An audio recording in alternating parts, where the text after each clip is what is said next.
اللهم استرنا تحت الأرض وفوق الأرض ويوم العرض عليك يا رب العالمين آمين. ازيكم يا حبايبي عاملين ايه؟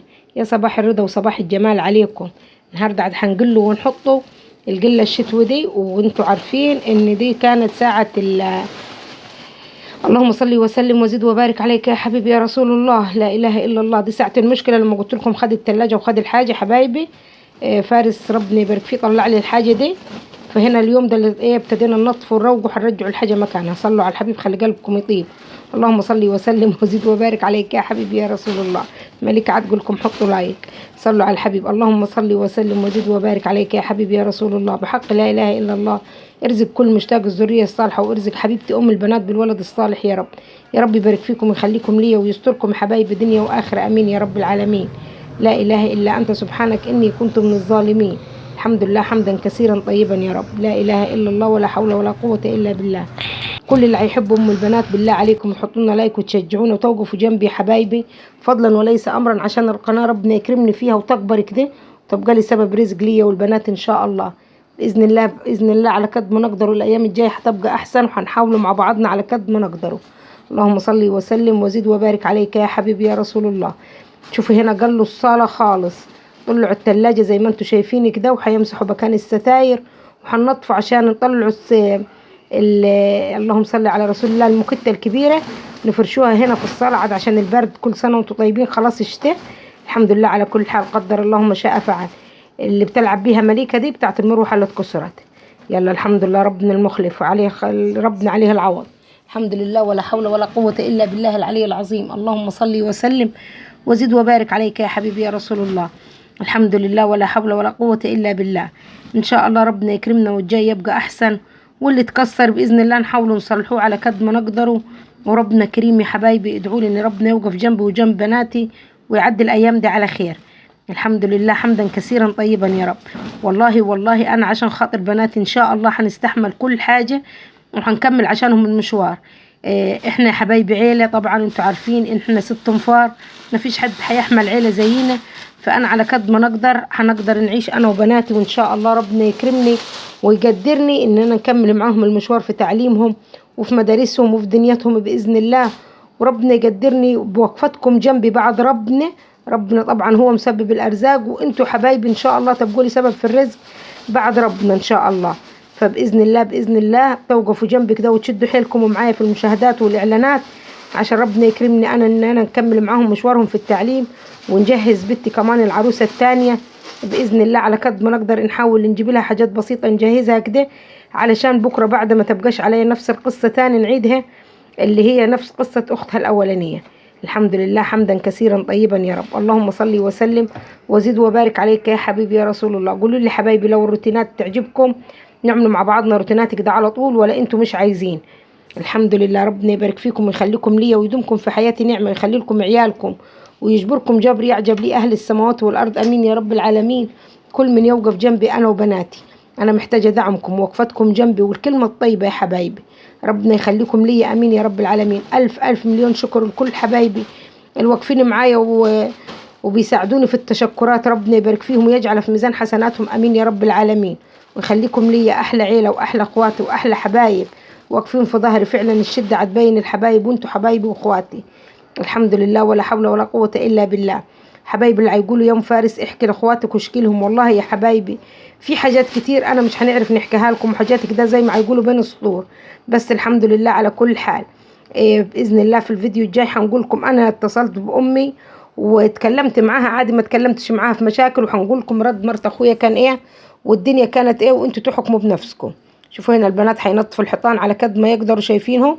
الحمد لله ولا حول ولا قوة إلا بالله. قال لك في مثل هيقول قعدة العتاب ولا زنقة الأحباب، مش عارفة ولا إيه هيقول المثل.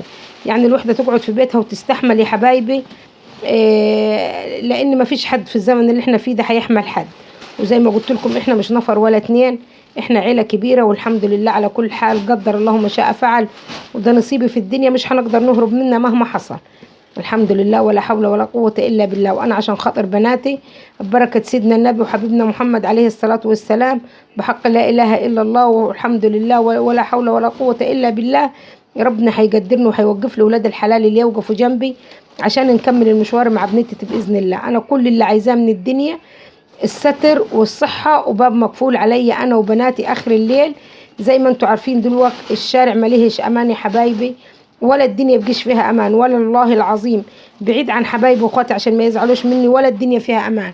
دي الوكلة اللي كانت جنة مرتبوها يعني يلا الحمد لله على كل حال. الواحد مش عايز يقلب في القديم، بس دي الوكلة اللي جنة شافتها عند مرت أبوها وأبوها وما قولهاش حتى تعالي كلي، وجت صعبت عليها نفسها، قدرني ربنا وجبت لهم واتغدينا. ده كان يوم الجمعة يا حبايبي، عندنا زي ما بنقولكم هنا في الصعيد يوم الجمعة بتبقى دي الغدوة المفضلة عندنا. ربنا قدرني وجبت لهم بسم الله ما شاء الله طحينة وملوحة وبصل اخضر ايا كانت الكميه، ما حدش يقول لي قليل ولا كتير. كفتنا واتغدينا، والرضا بالمقسوم عباده وهم راضيين والحمد لله. احلى نعمه مديها لي ربنا الرضا في بنتي، والحمد لله على كل حال. ادي كمان مليكه هتاكلي معانا طحينه والحمد لله. يا ريتكم قريبين جنبي تشاركونا اللقمه الحلوه دي، رغم انها مش قد مقامكم، بس والله العظيم نعمه وفضل من ربنا وخير كتير باذن الله. كده هي لها عندي نفسها كمان عشان هي شافت بعينها وهي عيلة، يعني دي مش طفاسة ولا دناوة حبايبي، هي عيلة وما تعرفش.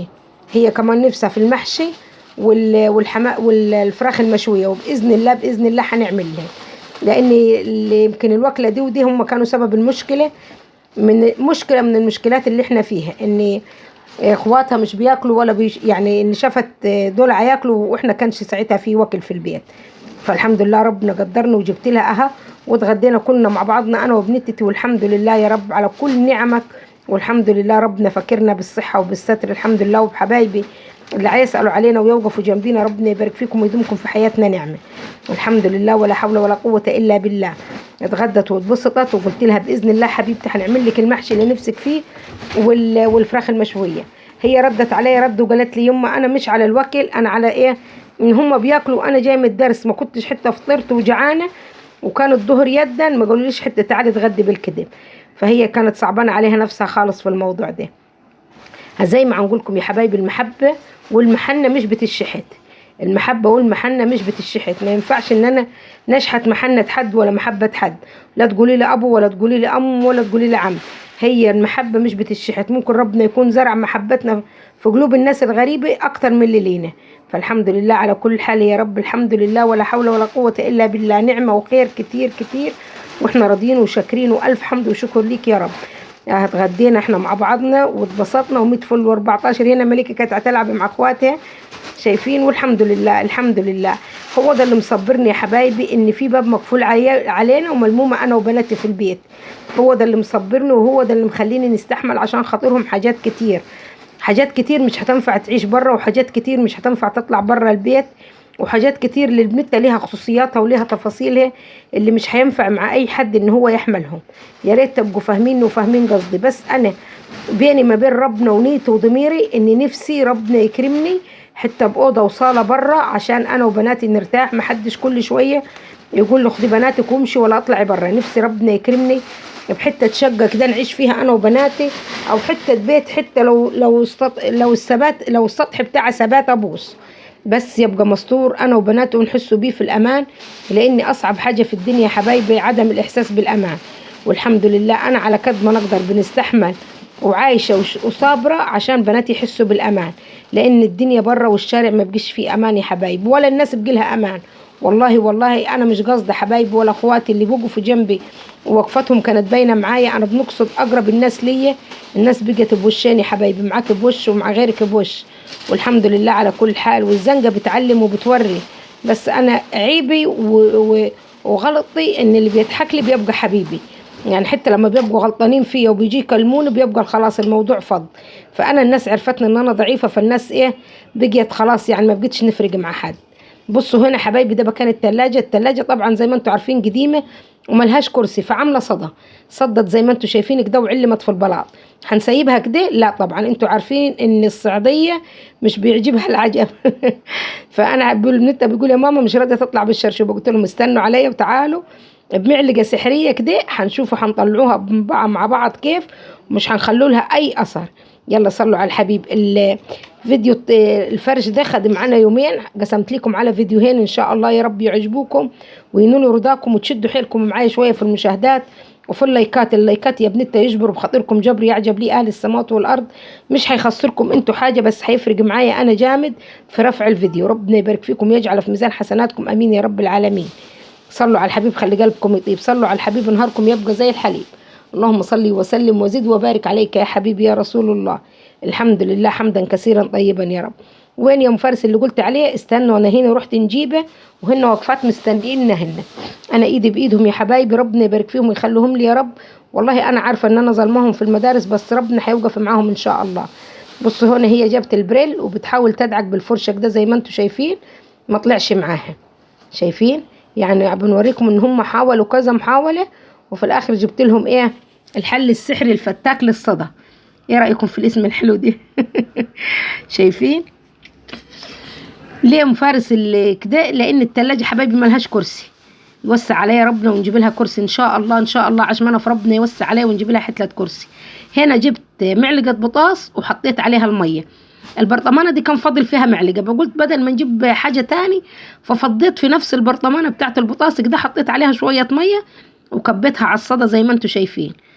بصوا هنا وحطيت الخيشه كده عشان الميه ترجع تاني على الصدى. بصوا الصدى مع البطاطس هيعمل ايه. يلا صلوا على الحبيب خلي قلبكم يطيب، صلوا على الحبيب نهاركم يبقى زي الحليب. اللهم صل وسلم وزد وبارك عليك يا حبيبي يا رسول الله. ايه رايكم سحر ولا مش سحر يا بنت؟ شايفين الجمال؟ شايفين النظافه؟ ما خدش يعني. بصوا انا كبيت واشتغلت على طول، ما رضيتش نخلي البنات يعملوا هم، بس برضه هم ما رضوش يخلوني انا نكمل. انا خفت عليهم لان هو بيطلع دخانه كده وريحه بتبقى شديده خالص. شايفين يا حبايبي؟ ربنا يوسع عليه ونجيب كرسي للتلاجة. هي التلاجة كلها عندي بقت قديمة ووكلها الصدى، لكن على رأي المثل ايه؟ احمرتك العرجة تغنيك عن ايه؟ اللي حفظ المثل يكمله واللي وصل معايا لغاية هنا يقول لي احمرتك العرجة تعمل ايه؟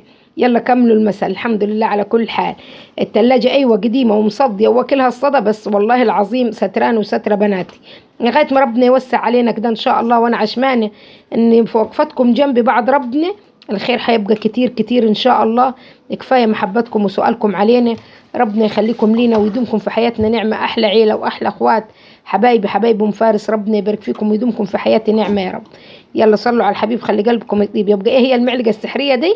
البطاس يا حبايبي. البطاس تحفه في تنظيف كل حاجه. وحبيبتي الغاليه ام محمد لما سالتني على الوصفه اللي قبل كده قالت لي يا ام فارس تنفع الوصفه اللي كنت عاملاها، اللهم صل على رسول الله، مش فاكره كانت الخلطه الايه، بس راحت قالت لي تنفع للهدوم السوداء.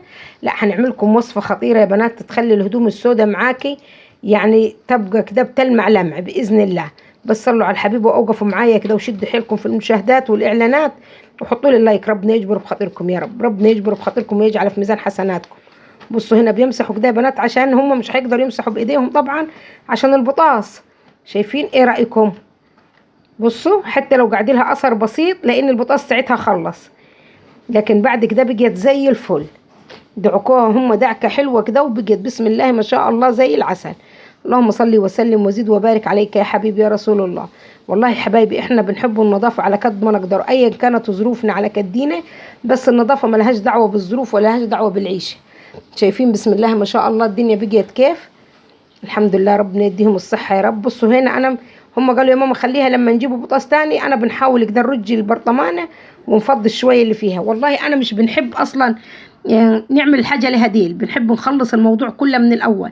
يعني لو مواعين بنحب ندعكها ونخلصها، نظافه نحب نقضي على الموضوع كده ونقل من تحت لفوق ونخلص الحكايه ونخلي المكان نظيف زي الفشار.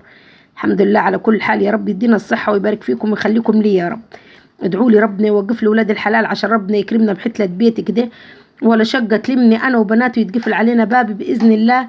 هو ده أملي في الحياة، إن ربنا يستر ولاياي ولاياكم إن شاء الله بحتة بيتي كده يتقفل علينا عشان محدش يقولنا ادخلوا ولا اطلعوا، وربنا يكرمني بإذن الله ونقدر نعمل حتة مشروع في بيتي يوكلني ويوكل بناتي بإذن الله بإذن الله، ويغنيني ويغنينهم عن أي حد يهينهم أو يزعلهم. الحمد لله ولا حول ولا قوة إلا بالله. أنا عشمانة في ربنا زي ما تعبنا كتير إن شاء الله ربنا هيعوض صبرنا خير. الحمد لله ولا حول ولا قوة إلا بالله. ربنا يجعلنا من الصابرين يا رب، ربنا يجعلنا من الصابرين يا حبايبي. الحمد لله على كل حال. اللهم صل وسلم وزد وبارك عليك يا حبيبي يا رسول الله. بصوا حبايبي المكان بيجي زي الفل. هنا خدوا مية نظيفة تاني وهيبتدوا يلمعوا تاني. هم مسحوا الأول وبعد كده بيرجعوا يلمعوا عشان قبل ما يفرشوا. بإذن الله هنكملكم الفيديو الجاي بإذن الله، وهتشوفوا معانا الفرش وتشوفوا كل حاجة. بس قولوا لي لو كانت الفيديوهات كده تعجبكم ونكملوا مع بعضنا ولا لا. صلوا على الحبيب يا حبايبي، وقولوا لي عايزين نعملوا ايه مع بعضنا الفترة الجاية فيديوهات عشان ربنا يكرمنا والقناة ترفع. بالله عليكم أي حد يقدر ينشر لي القناة يا بنت فضلا وليس أمرا، ربنا يبارك فيكم ويجعل في ميزان حسناتكم ويجعل وقفتكم مع أم البنات كده إن شاء الله إن شاء الله يا رب ثواب كبير كبير ليكم. ربنا يبارك فيكم ويجازيكم الخير. والله في أشد الاحتياج لوقفتكم معايا. ربنا يبارك فيكم ويخليكم لي. عايزاكم تدعوا لي بالله عليكم أنا وبناتي إن ربنا يسترها معانا ويوقف لهم ولاد الحلال ويهدي عليهم يا رب كل عاصي إن شاء الله، ويبارك فيكم ويخليكم لي أحلى عيلة وأحلى أخوات. عايزاكم تكتبوا لي تعليقات حلوة عشان البنات بيفرحوا لما يقروها. ربنا يكرمكم ويستركم آمين يا رب العالمين. يديكم الصحة ويخليكم لي يا حبايبي. ربنا يبارك فيكم يا رب ويجبركم جبر يعجب لي أهل السماوات والأرض. هم هنا بيشوفوا هيخلوا نظام زي ما هم ولا هيغيروه. هتشوفوا معايا الفيديو الجاي هيخلوا نظام زي ما هو ولا هيغيروه. يلا حطوا لنا لايك وكتبوا لنا تعليقات حلوه تجبروا بخاطرنا. بالله عليكم بالله عليكم فضلا وليس امرا مشاهده الاعلانات واللايك يا بنات عشان خاطر ربنا. حطوا لام البنات اللايك عشان الفيديوهات ترفع شويه. يلا صلوا على الحبيب. اللهم صل وسلم وزد وبارك عليك يا حبيبي يا رسول الله. يلا قومي شد حيلك كده وافرش شكتك لشته. وكل سنه وانت طيبه ويعود عليكم الايام بخير ويجبركم وينصركم حبايب قلب السعوديه.